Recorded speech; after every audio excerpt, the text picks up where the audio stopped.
Welcome to Financial Garden Live, where we plant financial seeds every week so you can grow in our 6 areas of focus.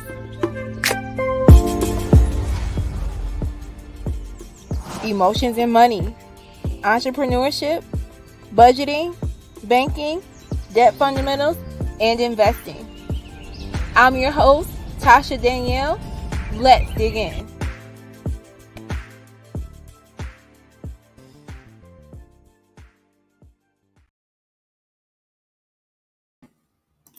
Hi, everybody. Welcome to Financial Garden Live. I have a wonderful guest with me today. Hi. Hi, Renee. Hi. Renee Bennett is of the funsizelife.com, and the funsizelife.com is all about owning less and living more, right? Yes. Yep. And Renee knows all about this because 5 short years ago, she decided to downsize her life for her and her family of 5 by 2,000 square feet so they can focus on what really mattered to them and tackle their debt. And not only, I mentioned it was a family of 5, but she also was homeschooling her 2 young kids, raising a teenager, and restoring her marriage all at the same time.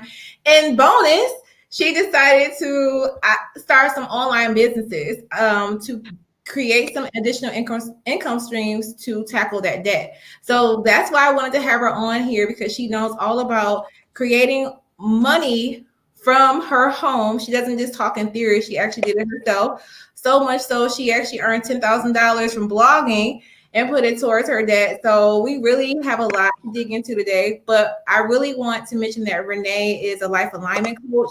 And I really wanted to have her on because she's not going to just talk about, or our conversation is not going to just be, oh, you should do this because you just should, right? Renee focuses on what aligns with you in your life. She's a life coach. So I'm so glad to have her here because she is amazing and she has so many seeds to plant with us. And side note, she's crushing it on TikTok, by the way.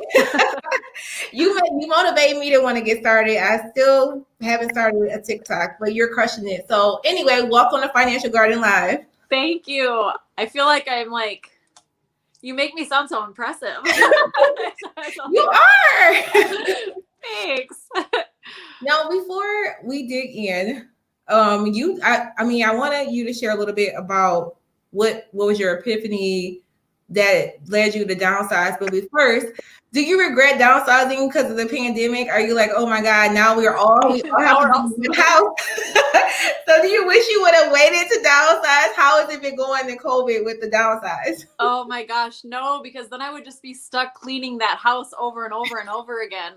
Now, like when I need to do a clean sweep, because having a clean house just makes me feel calm and focused, and it just helps my mental health. So like even if I'm gonna do yoga or if I'm going to go sit out and watch TV, like I love having a clean space, and it was impossible with a big house. And I mean, COVID hit and we're like, hey, let's camp in our minivan. So space, I guess, isn't a thing we care about too much. Yeah. No regrets. No regrets. So what made you decide to take charge of your life and convince your husband that we need to downsize? Like, what was that epiphany moment for you? I think it slowly started, which I think everything does, he was very unhappy as soon as we purchased. He was,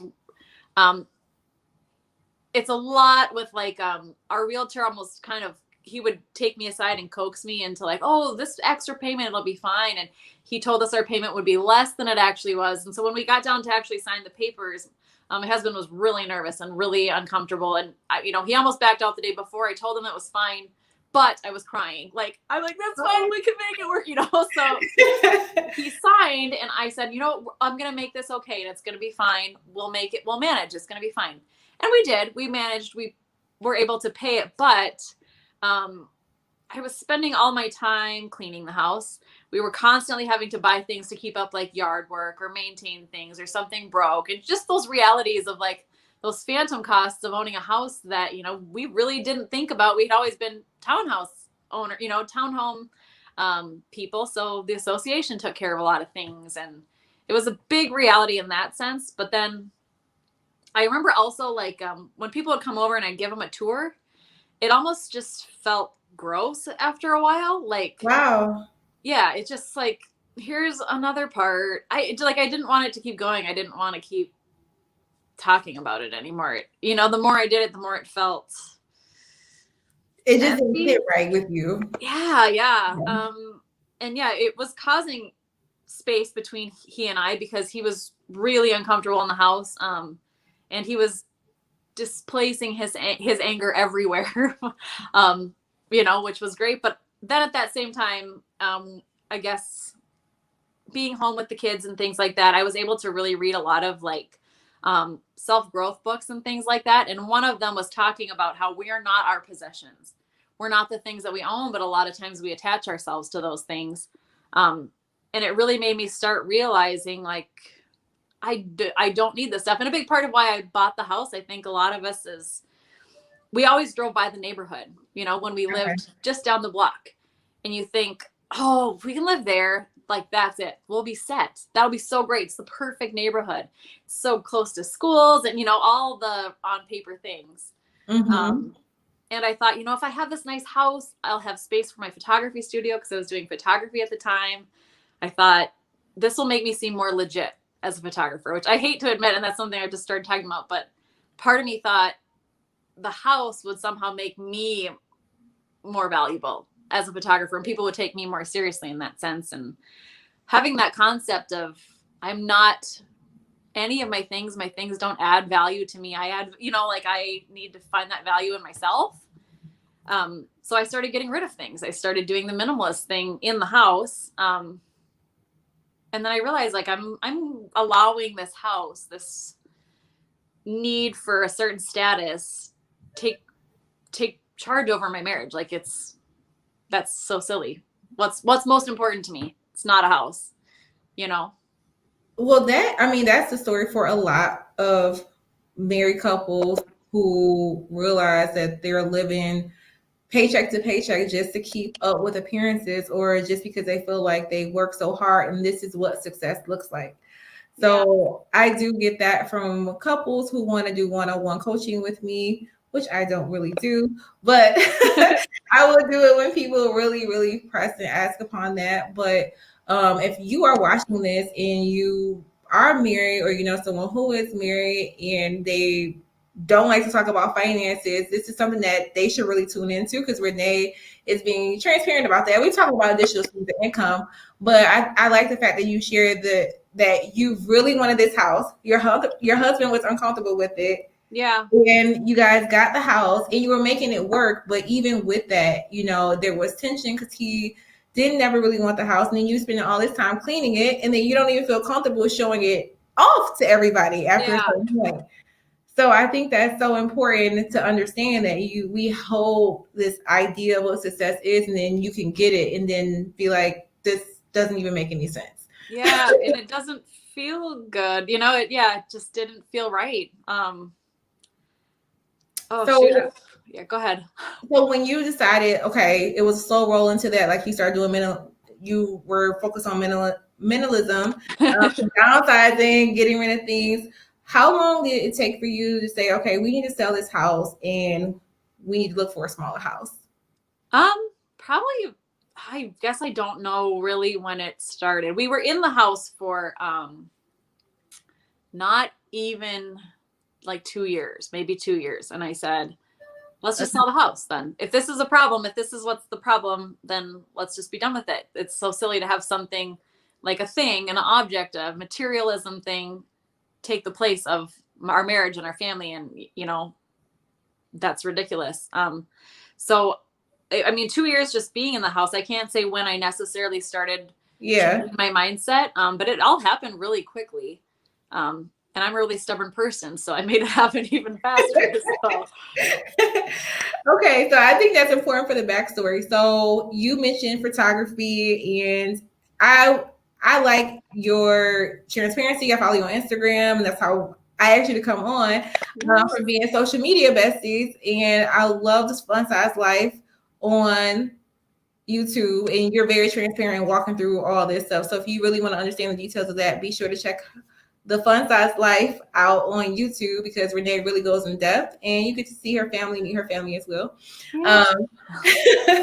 But I want to talk about how you decided to create some online businesses, and what was like, I guess, what was your first side hustle before even getting to downsizing or whatever? What was something that you got into to create extra money for your home? Gosh, I'm trying to think. So I did do, and I can't remember if they kind of coincided. I did like the protein shake selling, kind of like, what's it called? Like an MLM type thing. Okay. And I did that. I was making about $500 a month, and all I was doing was talking about it on Facebook, you know. Okay. And I realized, and I've also did a few other MLMs in the past, and realized like if I really like something and I really believe in it, I have no problem talking about it. And that's what I think a lot of times with MLMs, you know, people do it because they want to make the extra money, but you know, maybe don't really have that passion of talking. Where I'm a talker, I will tell the whole wide world about something I like, you know? So it came really natural to do that kind of thing. And then starting photography, that was my side hustle. I thought, well, my mom had given me a decent like DSLR camera. I hope I said that right. And I was just home with my kids. I thought I loved taking pictures. I had gone to school for graphic design, and we would have to put together designs. And every time we did, I would want to take my own pictures because nothing online had exactly what I envisioned, you know? Okay. So I started doing photos for friends and just charging like $50 for photo sessions. And it was really fun. And I thought, wow, it would be really cool to have this like take off in 5 years when my kids head to school, which they never did. And well, they did, but they came right back. But it took off way faster. So what started as a side hustle very quickly turned into something I would say full time. No, and that's I'm gonna say it's the first. I mean, it's not necessarily online, but it's from your home. You can manage your schedule if you have something. You have a DSLR camera or a nice camera. That's something you can just start taking photographs for and make some extra cash from doing senior photos or Right. maternity shoots. Like, people don't think about like what you can actually monetize. Some of these iPhones and Android cameras look like professional cameras that I they know. but that's just something that you can consider. My mom is thinking about getting into photography, and I'm telling her, I'm like, that's good extra side hustle income if you wanted to really do it. And it doesn't have to be like you don't have to be the top photographer in your area. Right. But people just like want some good photos snapped at an event. Even though we're COVID right now, people are still doing headshots. They still want maternity shoots. They still want pictures taken at a mass baby shower. So that's just one idea. So I just want to throw that out there. But online businesses, what is one of the things that you got into? I know you write a lot of blog posts on online businesses, but what is some tips or some areas people can get started with online businesses? Sorry. That's such a big question, just because it's so tough because there's so many online businesses. But the more I've learned, because the blog, I talked a lot about starting your own online business, you know, about diving into different ways that you can make money online.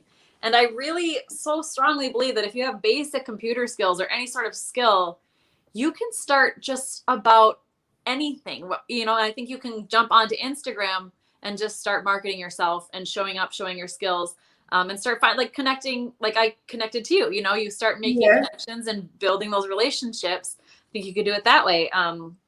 For me, oh, sorry. No, I was gonna say blogging. I was like, I wanted to learn more about how you started earning money from blogging. But if you were gonna go somewhere else with that, you can go with that thought. Oh, sorry. I will go all over the place, so you can reel me in. It's fine. So making money from the blog, I decided, I had done like little part-time jobs here and there. And my husband's schedule kept shifting. And every time his schedule would shift, I'd have to like quit the job. And then I switched to another one. And then his schedule shifted again. I had to quit that job because I was trying to be home with the kids. And I thought, just forget this. I'm going to make my own money. And that's what I loved about blogging. And I had heard about blogging, but just had never really had an interest until I did.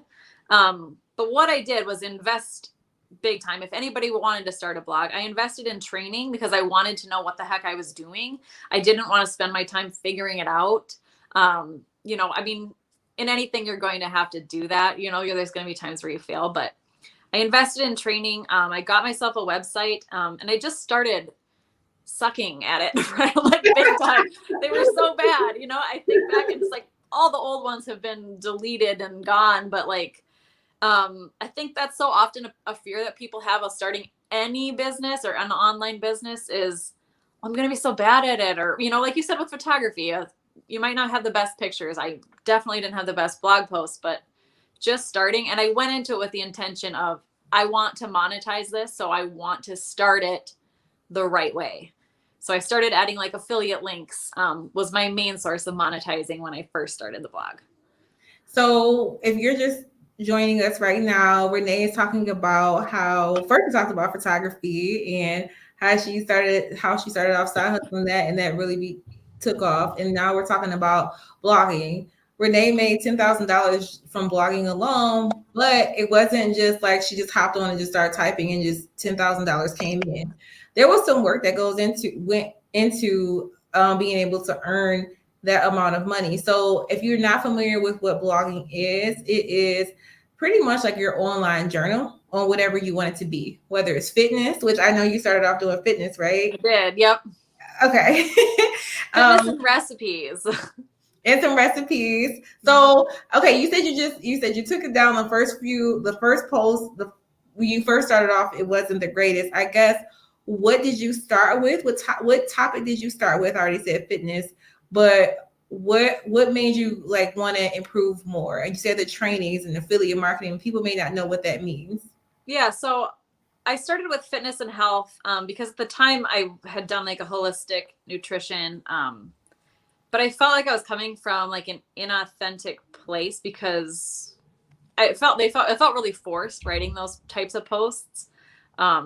And that's something I really believe. So I started talking about minimalism and debt payoff because that's what we were doing in our lives. So yeah, instead of giving people health tips and things like that, I thought it wasn't working. I was like, it's whatever. I'm just going to write about what's natural in my life and really make this beneficial to anybody who's doing the same thing that we want to do. And I think when I went into it really wanting to share from a place of authenticity and share to like really benefit, it swear to God, it took off just like instantly. And what affiliate marketing is like, so for example, one of my top blog posts, it's still one of my top performing ones. I recommend like a savings account to people. And so I work with a bank, and when people sign up for that savings account, that's a high yield savings account. When they sign up for that, I get a commission. So like they give me money for sending these people their way. And I love that because when I first started talking about minimalism and stuff on the blog, I thought, I'm not gonna be able to make any money from this because I'm telling people to own nothing and, like to own less. How am I supposed to make any money from anything? But finding those specific types of things and those specific income makers, something I could say like, get yourself a high yield savings account, that kind of thing, and talking about the benefits of doing that. And then leaving a link to an account that they can get set up with, and then earning a commission. It doesn't feel like icky money by any means, which I think a lot of times people associate with affiliate marketing, or, that I'm trying to be salesy or selling to people. But I loved being able to find certain affiliates that really felt honest and truthful. And now, so you found the affiliate marketing to put in your blog. Did you have to have certain amount of blog views coming in before affiliates were like, you can put our link on your site and get commission? Did you have to have any following? Not really. Some sites I started with right away. So like Share a Sale is one I always recommend because they have a variety of affiliates. They work with tons of different companies, so you can kind of browse through your topics and see if there's anything that sounds good for you. And then there are some that will turn you down if they don't feel that you have the right market, or they feel that you don't have a big enough following, or their audience isn't right. You can be turned down from affiliate marketing, but when you first get started, there are ones that you can go right to. Okay, so you're writing blog posts, you're getting affiliate marketing. And that's how you started to earn money. You'll monetize the blog, right? Yeah. Yep. Is there anything else that came from blogging? Like, I want to know how like you really got to this $10,000, because I know about affiliate marketing, and I'm always like, oh my god, that feels like I'm never going to get to that amount of money. So I guess the mindset is already there of me feeling like I'm not going to do it. But I guess how did that build up happen? Gosh, honestly, it's a big part of it really was affiliate marketing. And promoting my blog on Pinterest was very, very helpful with Okay. affiliate marketing.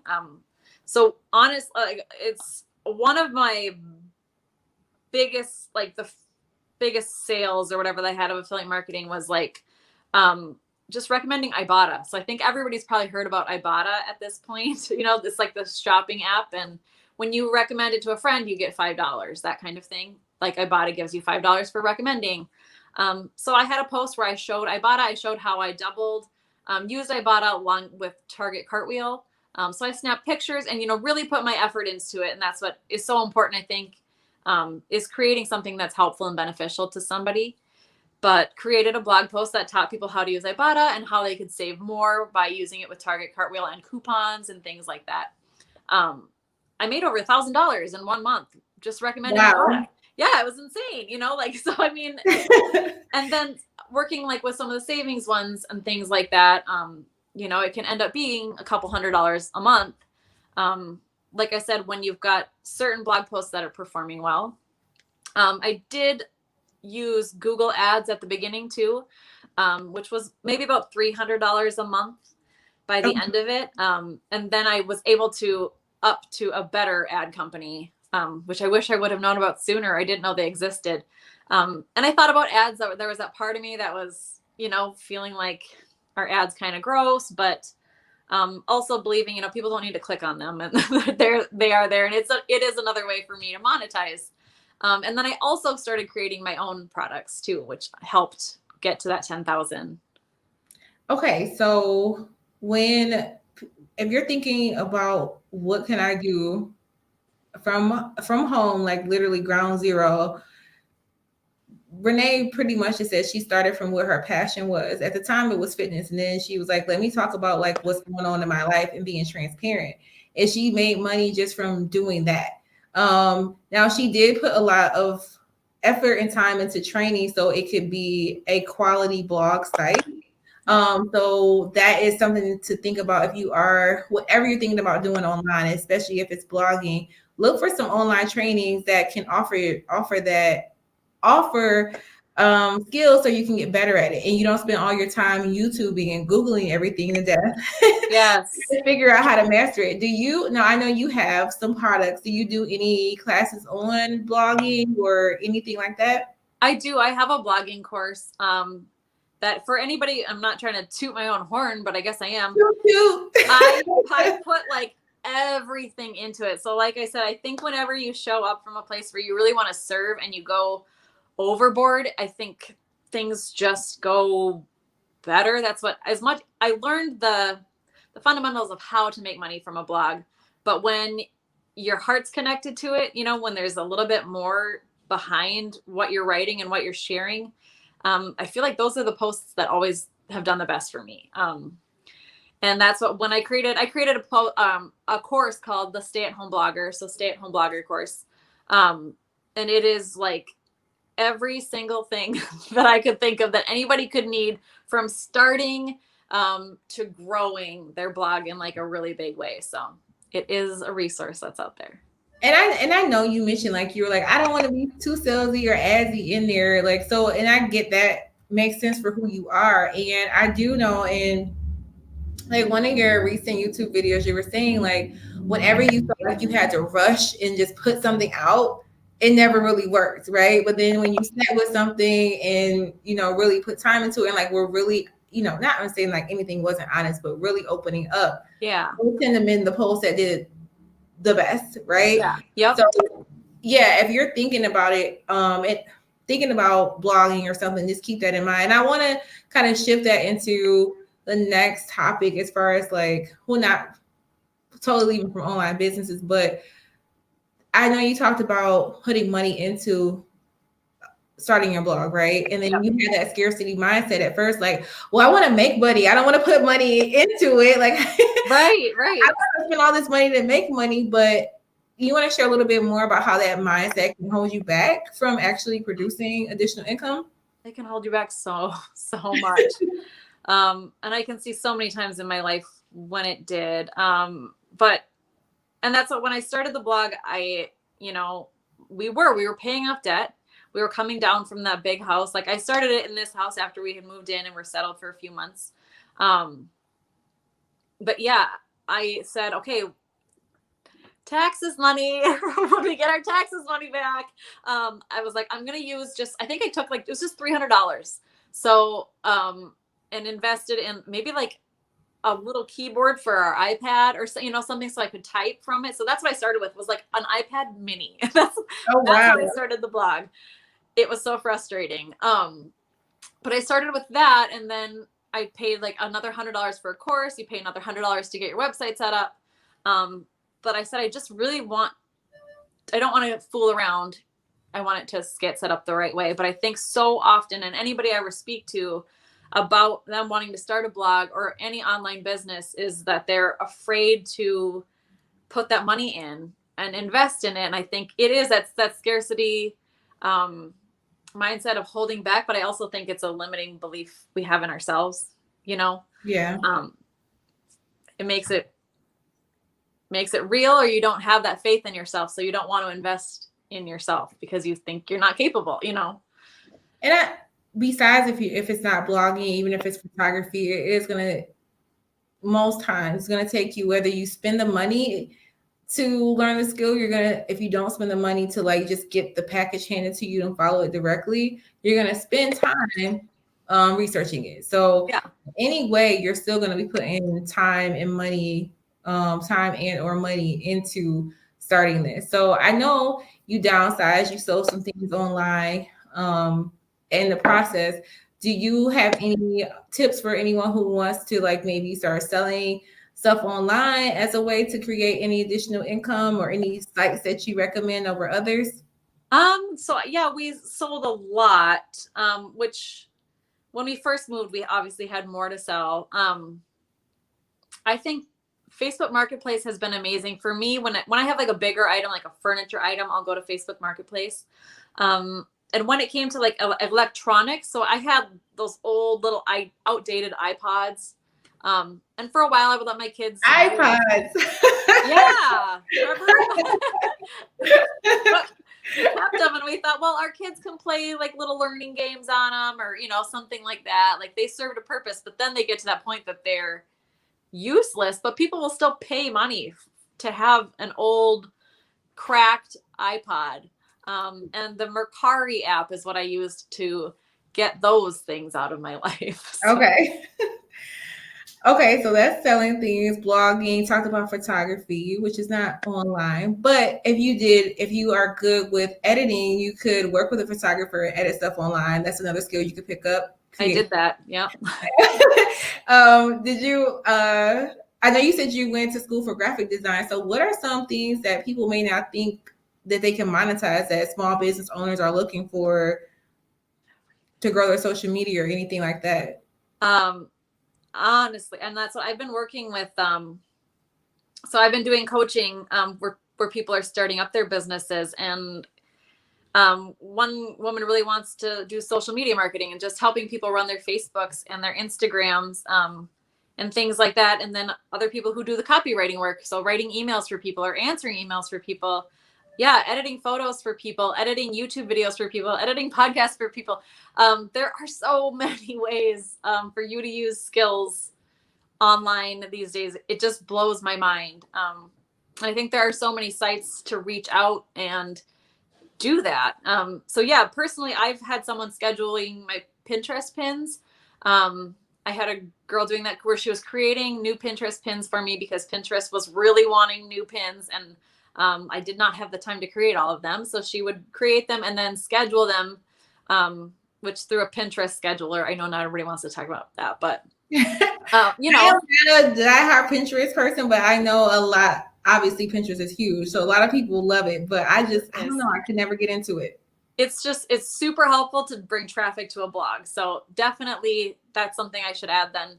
If you're wanting to start a blog, is to get started into Pinterest and obsessively learn, even just get started. But I have a Pinterest scheduling app that I use called Tailwind. So I can take a new pin, and maybe takes like 5 minutes. I tell it all the boards that I want it to go to. I can share it to little tribes where they can share the pin.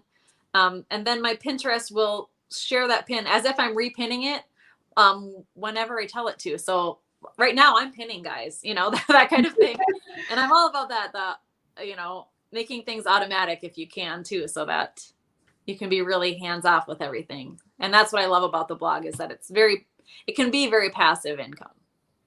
And so Renee just rattled off a slew of things. And so if you are not, no, it's good. If you're not, you don't know what exactly everything she said, or you're like, I'm not tech savvy, there is online courses that you can do to learn how to do this stuff. So Renee, she did go to school, like she did have a background, and like you went for graphic design, but you can do that stuff online while you're like, that's the investment you have to make for yourself to be able to monetize. So if you have this interest in editing photos or creating graphics, if you volunteer at your church and you create graphics, or yes, exactly.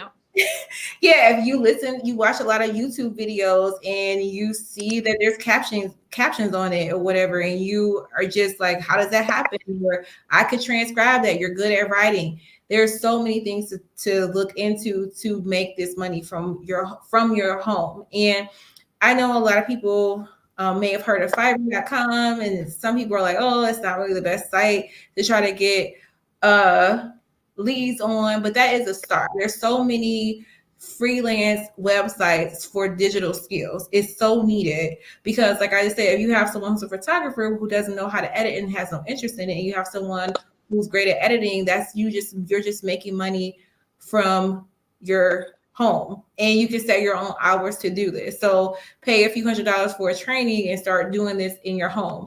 Yeah, I wanted to talk about this today specifically because we're in a pandemic. Sometimes I feel like you look outside, it's like nothing going on, and you look at the news and it's horrible. But wave 2 is probably coming, who knows? And it could be just like how it was in March, and everything shuts down again. People could start losing their jobs. So I wanted to have this conversation today for people to think about, if I have a computer, and if you don't, you maybe want to buy one before they start disappearing again. Oh man. Wave 2 hits. But this is something that you can do. Video editing, photography, transcribing videos. Like I said, Renee listed a whole slew of those, but taking those courses are so important. Okay, so we talked about making money. Now, when you were doing photography, you were bringing in a nice amount of cash. What did you do wrong when you first started having that money come in? All the things. That's what, when you say you're bringing in a good amount of money, I'm like, I have no idea how much. There was no process to it at all. Like I kept track, and like as things came in, it was like, all right, I have that in my bank account. I can go back and see. But like I said, I would make, $2,000 from a wedding, and it was just, there was no like, okay, this goes for the business, this part's for taxes, there was none of that. It was just like free money, I made money, let's spend it however we can. And sometimes I would put it toward debt. So I was like, bless my heart, like intent, like going, I should pay off my student loan debt. I don't like those. So one week I would go, I'm going to put $2,000 toward that. And another week I would go, oh, let's go take a Mexico vacation. But honestly, and like my husband said too, in the same time, I would have like money in my wallet, and I would just, throw it in the offering at church, and he'd be like, oh my God, all that in there. But, and so it was like, part of me had the great mindset of, paying off the debt and giving, just, and enjoying life, but there was no process to it, no organization, and no saving, and no retirement for me. Like I really, really should have. I really wish I would have even been aware of what was available to me. I wasn't. Yeah. So what made you get more intentional with it? So I know you started with photography and you got into online business and you do coaching and money manifestation. So I know you got a hold of it somewhere along the way. How did you get intentional about your money? Hitting rock bottom is Okay. probably what it took. Unfortunately, it was realizing that the rough situation we got ourselves into with the big house. And I talk about this as well, but when we downsized, we decided to downsize in September, or we put the house on the market in September 2015. So almost 5 years ago exactly. Wow. It was on the market all the way through December. And I said, okay, I want Christmas off. I want my kids to be able to trash the house. I don't want to be cleaning this up for these picky people anymore. So we took it off the market. Thank goodness. My stepdad was diagnosed with terminal brain cancer in December. Mm-hmm. My son wound up in the hospital in January. He was sick the entire month of January. Wow. And that led to medical bills, of course, on top of, I had started selling photography equipment because we were planning on selling the house. And I got a very, very small part-time job, but definitely wasn't bringing in the money I was with photography. So income was less, medical debts pouring in. And then as my son recovered and we put the house back on the market, my brain just went into like survival mode where I was constantly swiping a credit card. Which got us in. I maxed my credit card and they had a very generous limit on my credit card. So that was not good. And that was nothing I'd ever done before. So like I said, I would always pay off pay off credit cards like relatively quickly. I always had that mindset, but getting to that point where I have medical bills pouring in, we're trying to rebuild our life with a new house and things like that. And now I got this massive credit card debt.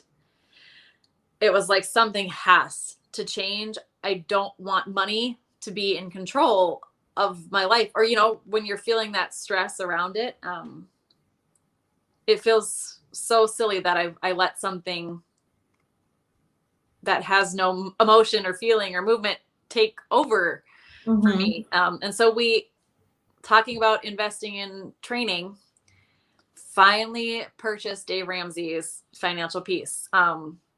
And like you said, with the blogging training, it was again something my church had constantly talked about. They told us about the debt snowball and how to do it.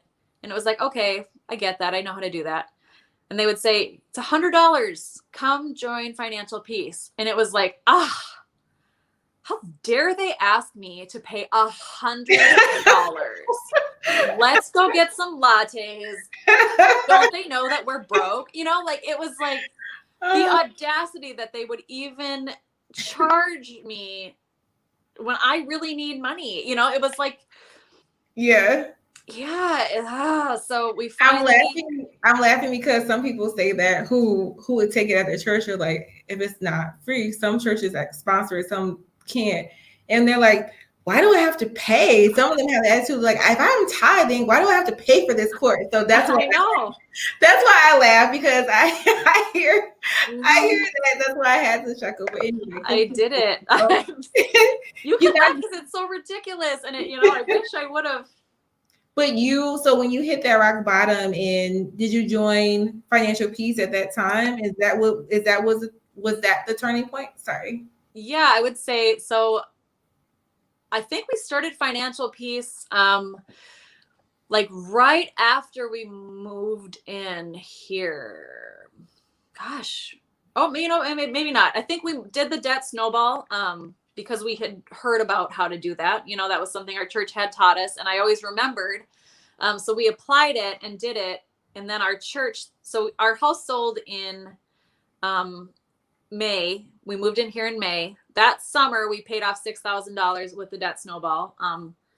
I said $6,000 in 6 months. We were able to pay off significant chunk, and then kind of took a little break because it was a lot of more work than we've ever put into being intentional with a budget. That was never something we did. My budgeting method before was pay my bills. Everything else is a free for all, Okay.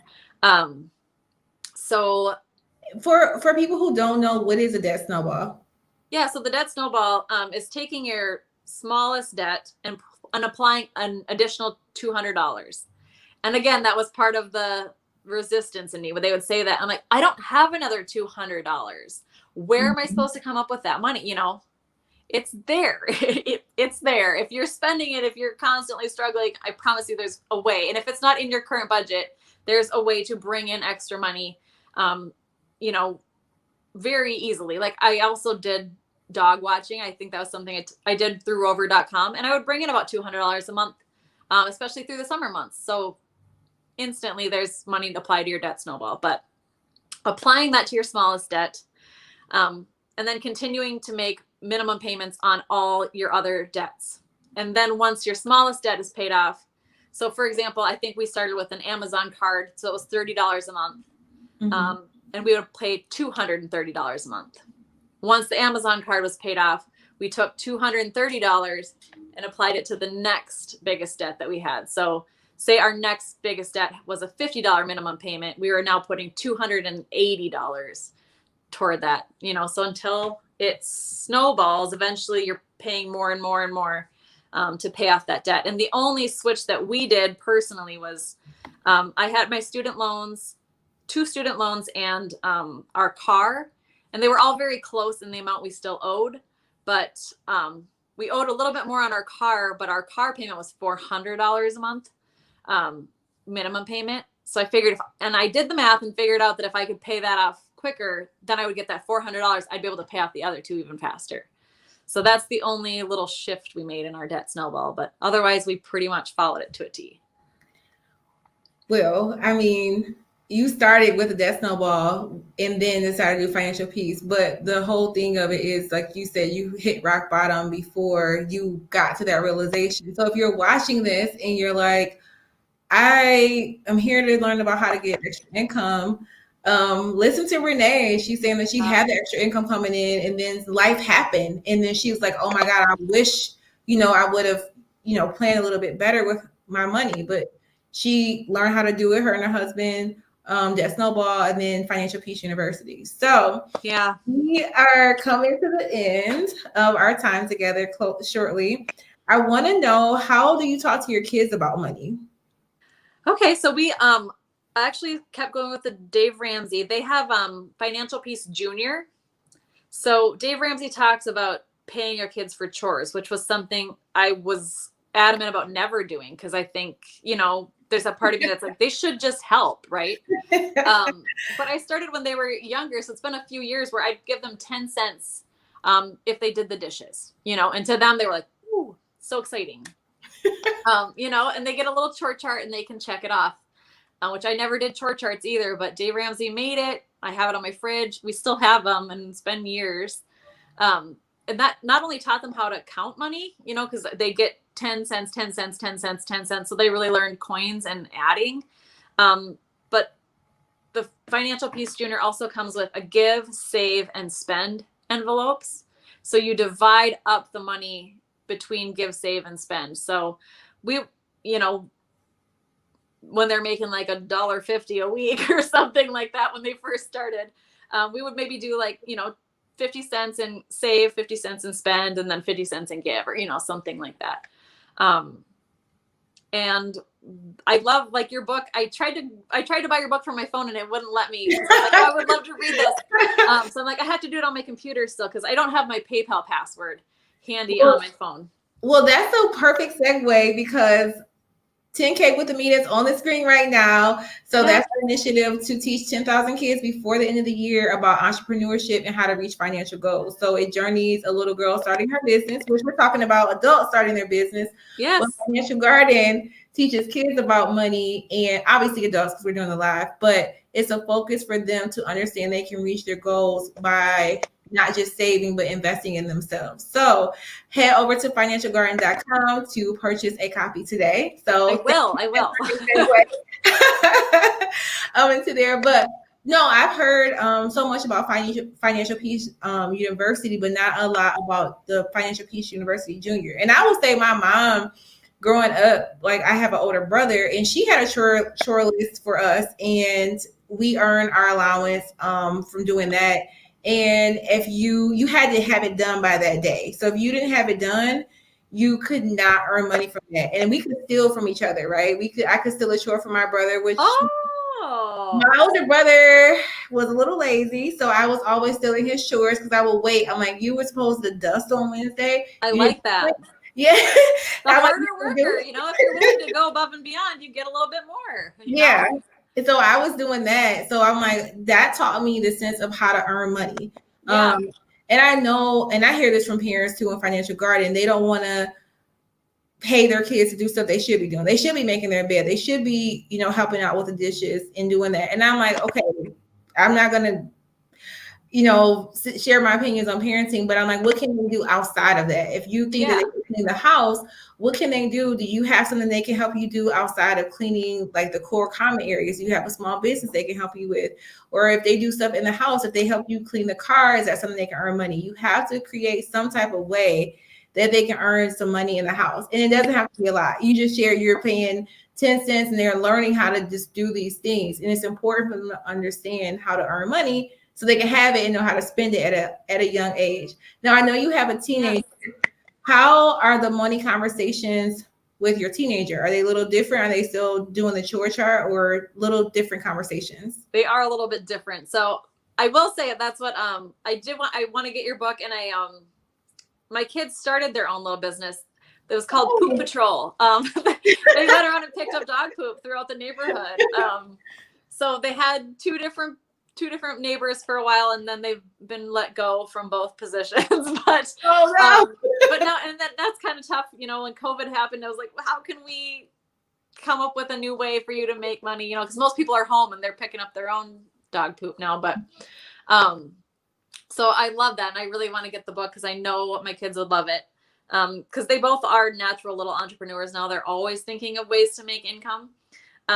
With the teenager, which stinks, is that, you know, we started understanding it just as she's 19 now, she's moved out. So we started understanding finances just as she was getting to the stage in life where she was ingrained in her habits and she doesn't want to listen to us. So, you know, but one of the things that we did, and, you know, maybe this wasn't the best, but it was in like the height of our Dave Ramsey's when she first got her first job. I was still driving her. She worked nearby at the mall. And I told her at least for the first summer, because it's summer especially, you work extra, you know, because you don't have school. I said, I'm taking 50% of your paychecks and putting it into savings because you don't need it. You don't have a car. You don't have anything to pay for. And she was mad. Of course, she was upset. But I put it into a savings account for her.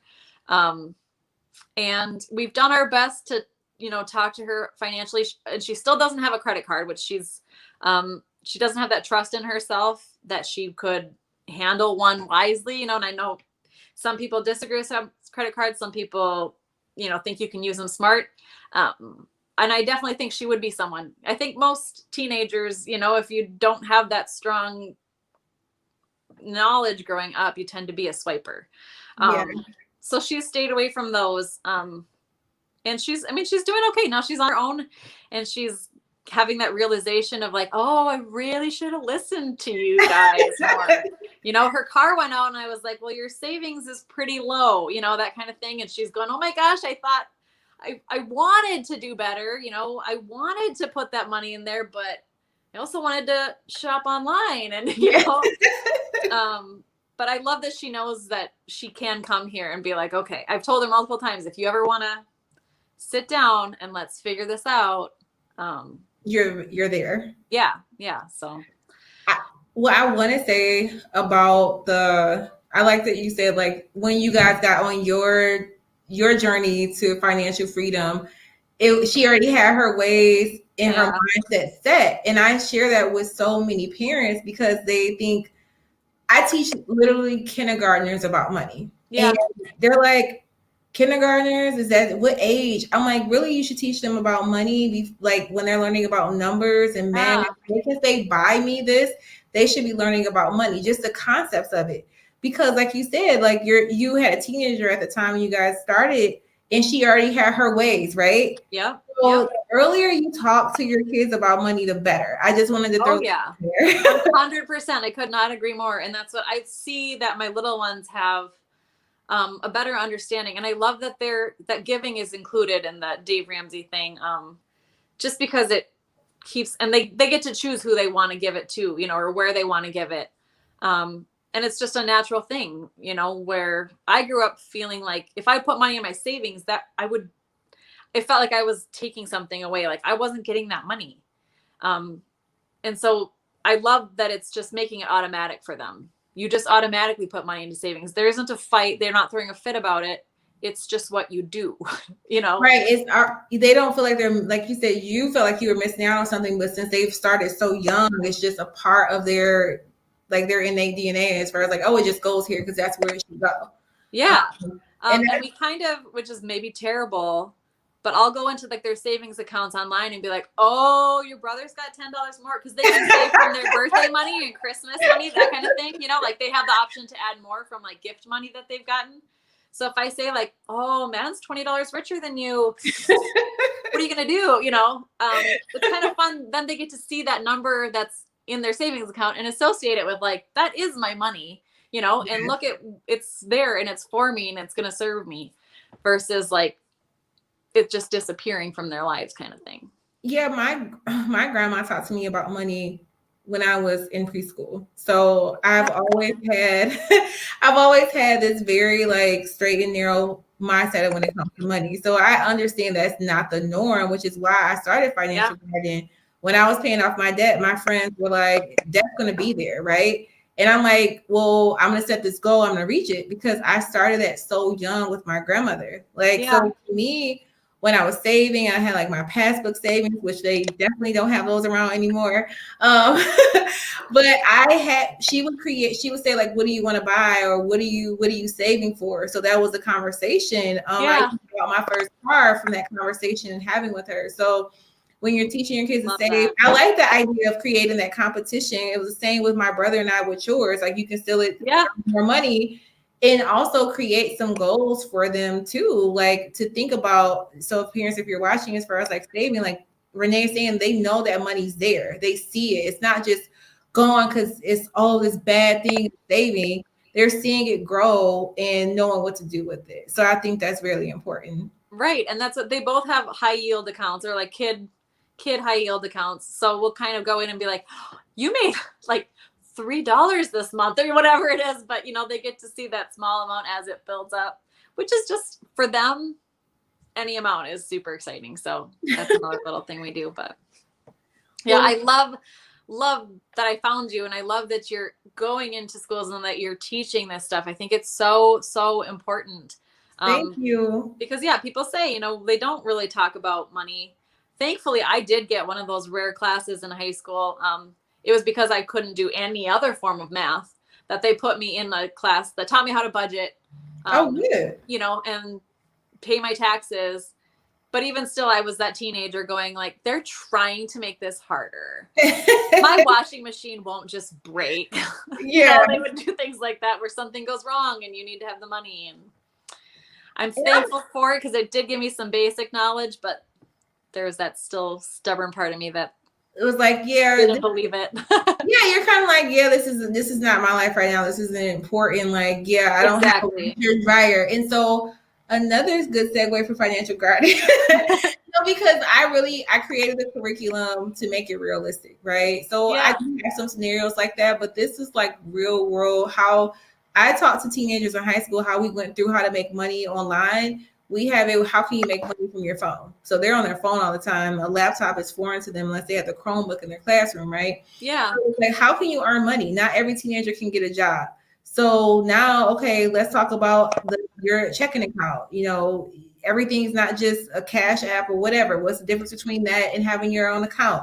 So it's like real world stuff. And what do you have questions on about money to teenagers? Not just me talking at them, right? Right. Because they're not, it's like you just said, okay, the washer broke in a scenario, but I don't care. Like, so I'm right and you're trying to make my life harder, but really trying so hard to make it easier for you. No, and teenagers are hard anyway, but my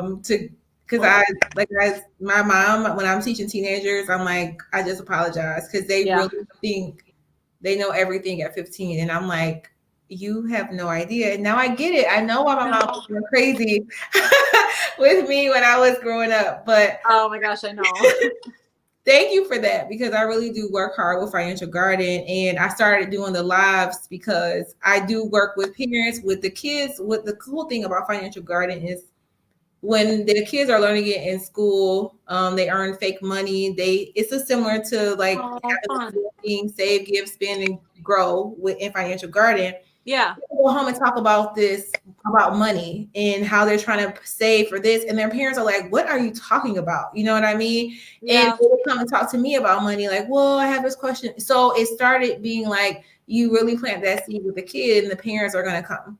They're going to talk about their finances. So then it turned into like, okay, now I'm giving tips to parents. Now it's adults, and so Financial Garden to take information and run with it too. Yeah. So it's open for both, for kids and adults. So I love that. well, thank you so much for coming on. Yeah, of course. I'm glad we got to chat and keep chatting. No, I know. And I just again, thank you for being transparent. If you just caught the tail end of this, make sure you go back to the beginning and hear about Renee's story and how she just downsized. And you can find Renee on Instagram and thefunsizelife.com. I got that right? Yes. Yep. Okay. I just want to make sure. I already have it on the screen, so hopefully it's right. And then what's your handle on TikTok?